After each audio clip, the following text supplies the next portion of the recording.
Happy 2025. How have you been? Let's get straight to work. How were you this week? How's everything going? Not very good. I didn't get enough sleep yesterday.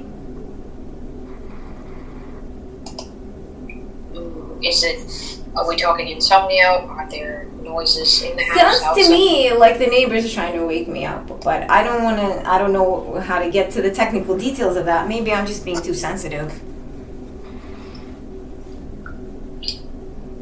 Is it like neighbors were doing something loud at night? Like, we're talking construction, we're talking cleaning, we're talking loud, like maybe partying? I don't even remember what it was, but I did not get enough sleep. Okay, so it was very interrupted Yeah. night. Okay. Hey, I'm sorry about it, and by all means, if you don't have anything planned after, cold days are perfect for naps and to avoid people to not get sick. So maybe staying home today and taking a nap after would be a good idea, actually.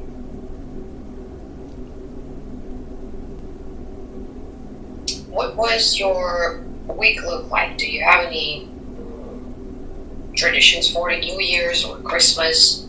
Do you do anything with Patrick maybe or invite guests? Well, it's very boring. We ended up not doing anything, and most of the vacation we weren't like feeling well. We caught a cold and it dragged on, and just we really didn't get to do anything. It wasn't like a vacation, you know? My kid like deserves better. Like home staycation kind of thing? What? Like a staycation when you just stay home and just doing all the stuff you do and maybe eat the food that you like, maybe watching movies, just like usual days, but do nothing. No responsibilities, kind of. I'm sorry, can you say that again? That's not You yeah, but that would have felt well if we were well. You understand? Like, but we weren't feeling well, so how I come? see. You know, because it was kind of part of my plan to just stay home and relax, but you know, not everybody like, you know. I see. Oh yeah, this winter we really got a winter with all the weather changes. A lot of people report, not feeling too great, and some New Year's plans were messed up because of the weather. Also, kind of strange like this, I guess, this year. But overall, I wanted to provide you with some information, and I'm gonna use the printouts for it because as I'm working from home, I do not have two monitors connected, so I will read. I wanted to revisit something that is about circle of control and also positive chemicals in our body, just to give you this information so you're aware, and maybe this will give you the start of the year of like, okay, I want to put myself in a situation where I feel like I don't have enough dopamine. What am I going to do to increase my dopamine? That kind of stuff. Sleep maybe, eat better. For sure. That for sure. Did you ever discuss positive chemicals, brain chemistry with any of your previous therapists before? Not really. Not really?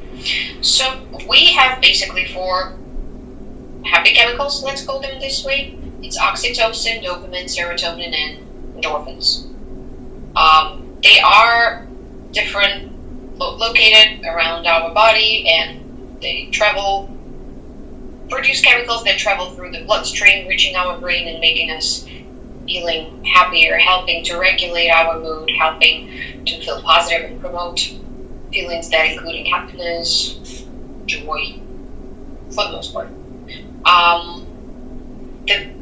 Everything that is discussed is this way or another connected to activity. So first of all, keeping our body active, having this idea of a perfect hobby for yourself, or being open to.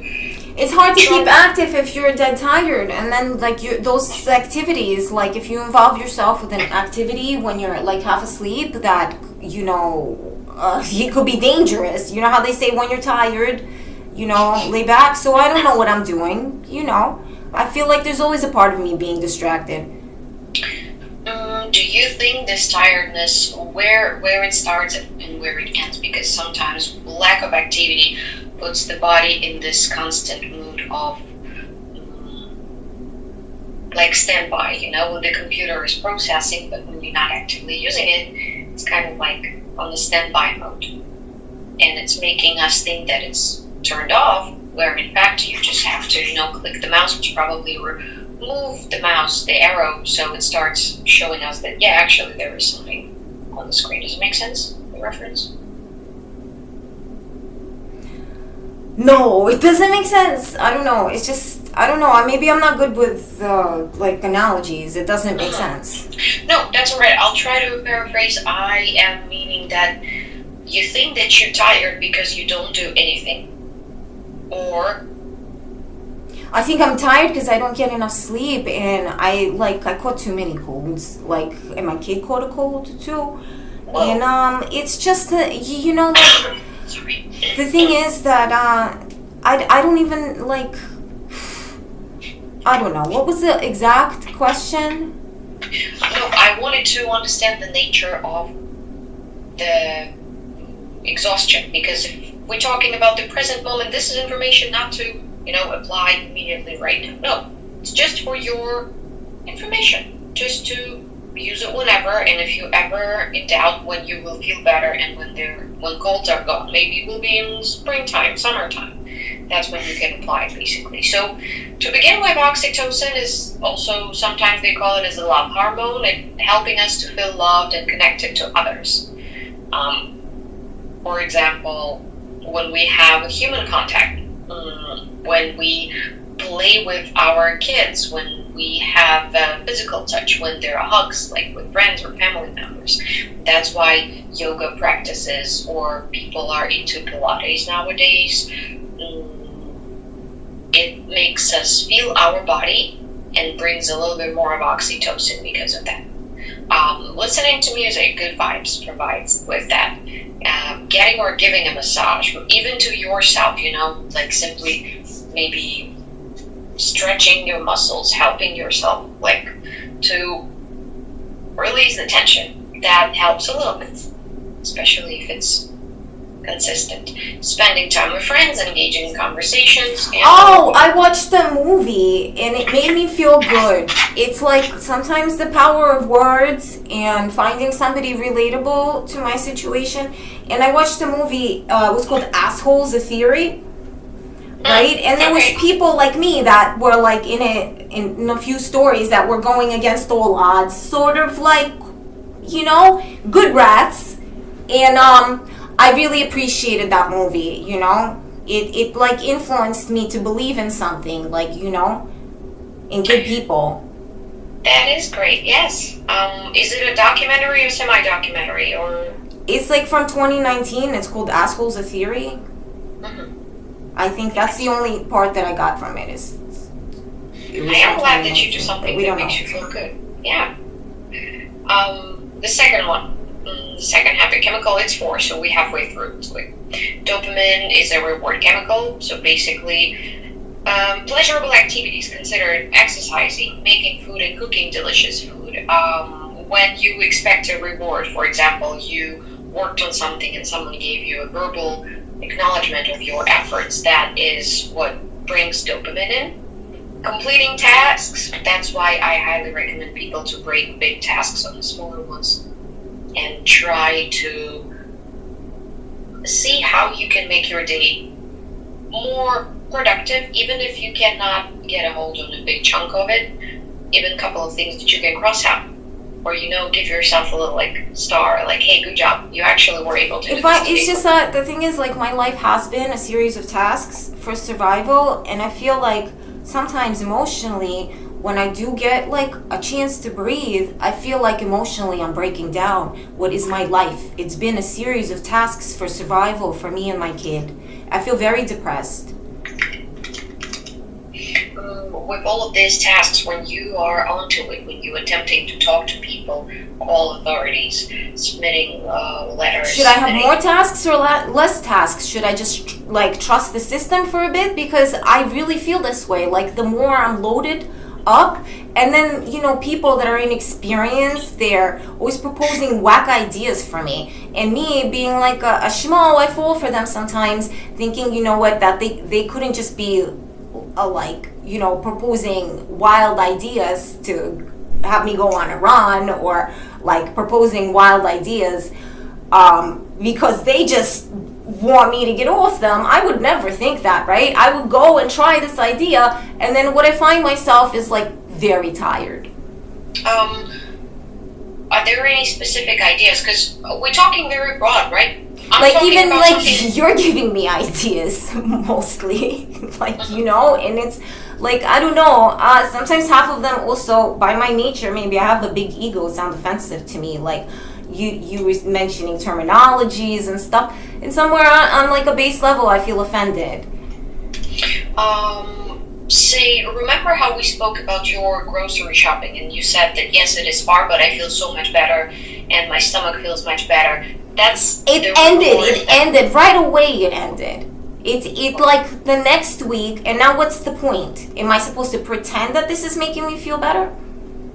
No, not supposed to pretend, but at the moment when it worked, those like maybe 1 or 2 weeks first, that's the example of feeling accomplished. Like you did something that, yes, maybe was challenging. But why am I the one without a system? I want out of this system where I am the tool and I am like the victim. That's how my life makes me feel. I want out of the system. Like it's really just that, because it's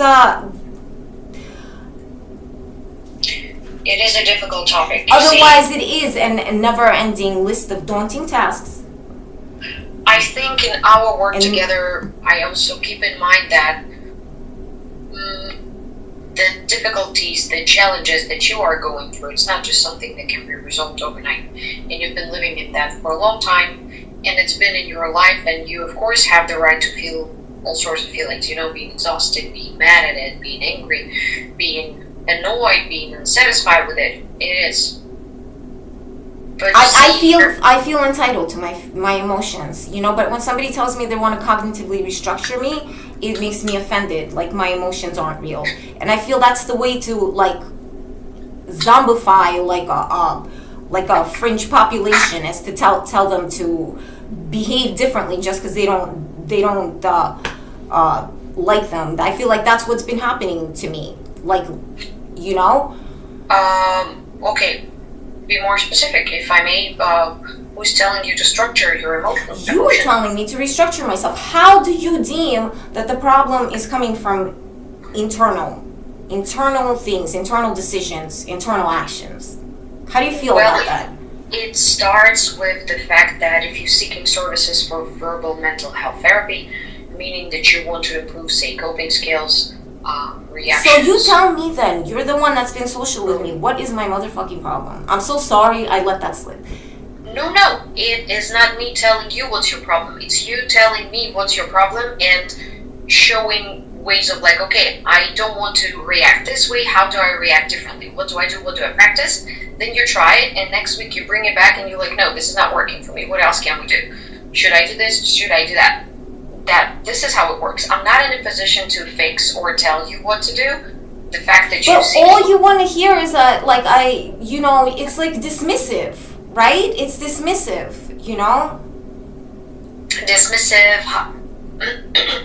Dismissive how? Like this demand that I fix myself. What if there's something wrong with the world that needs fixing?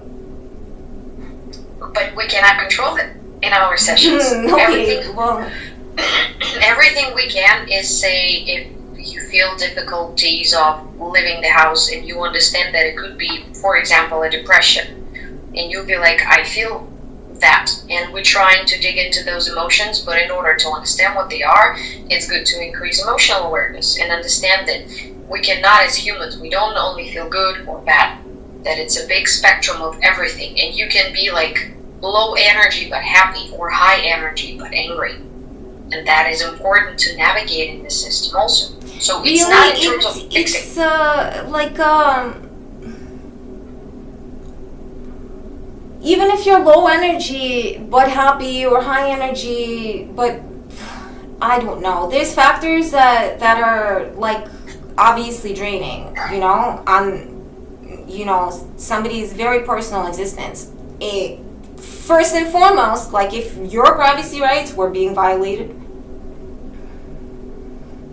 and I don't want to get into it anymore. I don't want to talk about this in discussion. This is what I believe, because the fact that you don't want to talk about this apparently I had anymore enough doesn't events to pass for not paranoid, but for this is real enough on different levels to different people, because I've had some police acknowledgement of this. But again, it just feels very hard. Very hard. This life is very hard.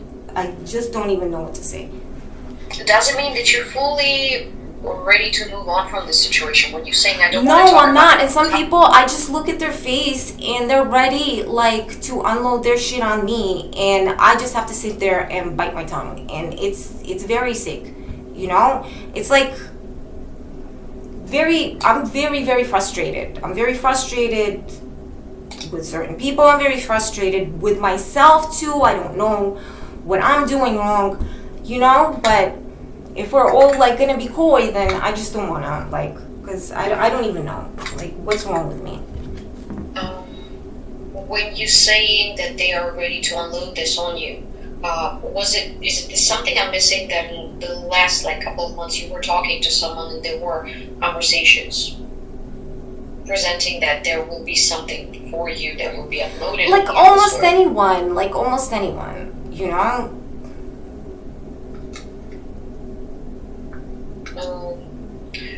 When was the last time you got this feeling from an authority? Maybe you went to a police officer or to any. It's been a while. So I don't know why you're suggesting a police office, because police generally, they want an incident. If it's something like that's like an investigation, they will come to me. They will come to me and approach me, because it's that level deep. If they were to investigate my life, but if that's where we're at. I don't feel that anything's drastic enough in my household to call 911, because I know how 911 works. I've tried it before, So why, how and what police would I talk to, and about what, whatever. Somebody keeps shutting the water off in here and turning it on. It's just all part of the chaotic flow of New York City. If you don't want to believe me, you could make whatever you want plausible, I'm giving the example of the police just because we never discussed which other authorities involved, which other authorities you were reaching out to. That's why I can, with the same success, I can say a hospital or a school, but I know that's not the case. So just to be clear. Well, I don't know. I pretty much basically told you this week nothing happened. Not since last time I spoke to you. You look disappointed. I do not look disappointed. I must be misreading it. Your eyebrows look disappointed. Maybe I you were want distracted. to ask, how do you see the purpose then of us to meet up if we cannot discuss deeper feelings or try to use some strategies to change, because you don't want, as you said, correct me, the word that you use, the wordage of fixing emotions. I think that's what you said. What are we supposed to do, in your opinion? I don't know. I feel like I have the right to be very, very angry. What am I supposed to do, in my opinion? Sometimes I just don't know. Should I sit down and not have people trigger me? The source of my anxiety is I don't know what to do. Well, of course, you always have a choice, and if there is, that's why I asked previously, when you're saying I don't want to talk about it, doesn't mean you fully ready to move on. Because if there is no result, and it wasn't a result for a while, as you mentioned, it's been a while since you spoke to somebody, why keeping yourself in the past? The past is not going to bring you to any new or any results of today. The past is no longer there. If there is something that you expected to happen and it is not happening, why keeping yourself like mentally, your mind, your thoughts keeping there? That's what I'm trying to understand. What past? Past when you were trying to reach out and you were not heard and people were not responding. Because if I let it go, like if I let it go for like a minute, like we were trying to focus on all the supposedly positive things that are happening, like this management shift in my building, they're gonna fix it, right? You know, if I just and I was sitting here thinking to myself, well, you know, maybe something good will happen, but you know, anytime I start thinking that, something bad will happen. Anytime I let my guard down. Anytime I let my guard down.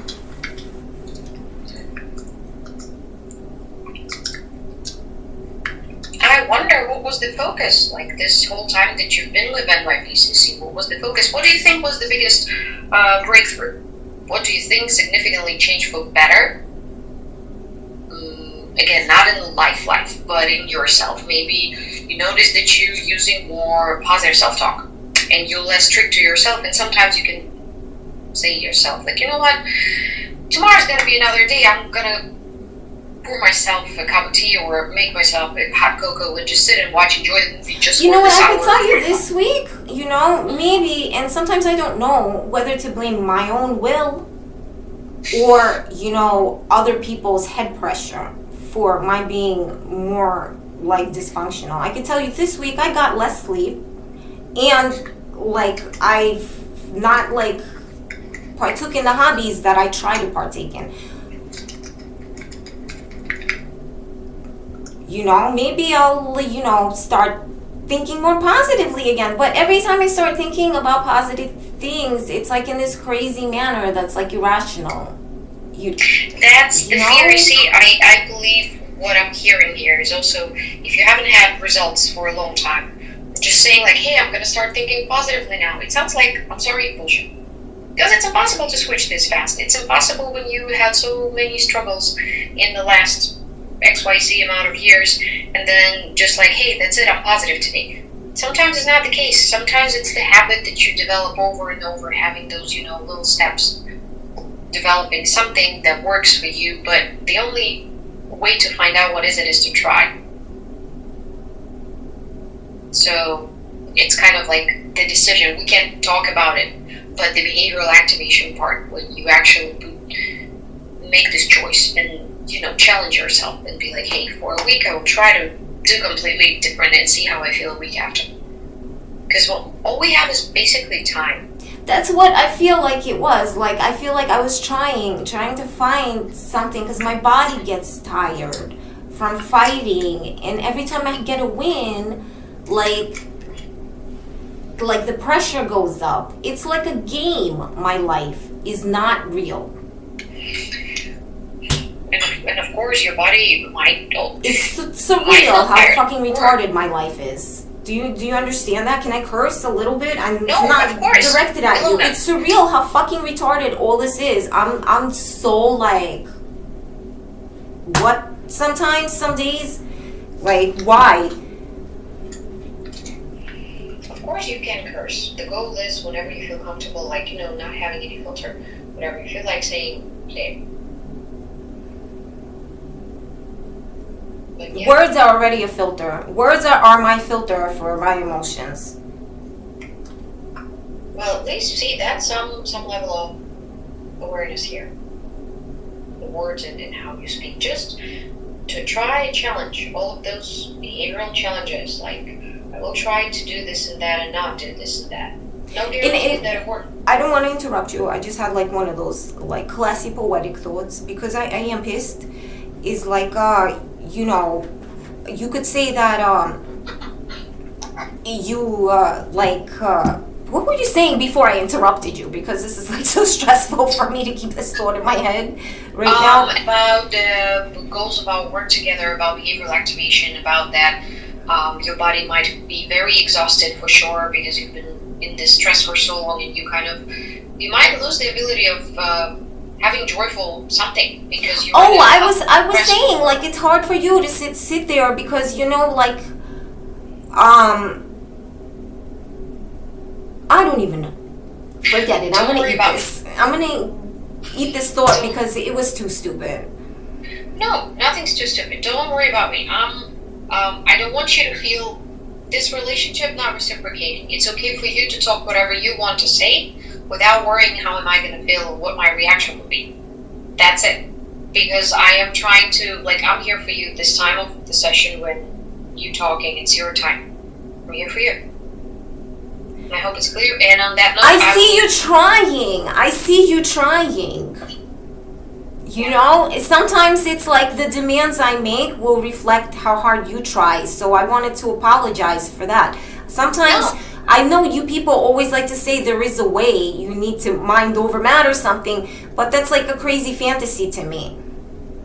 Oh yeah, we are believers. I'm telling you that for sure. People that work in mental health, we believe in humanity. We might be not too happy with everything that's going on in the world, but we definitely believe in humans. But on that note alone, I will need to jump off because I do have 1 p.m. I'm back to back today because people are back from their holidays and everybody wants to be back on their Wednesday, which is wonderful. And we will continue next week. Hopefully you will get some sleep and, you know, there will be more energy.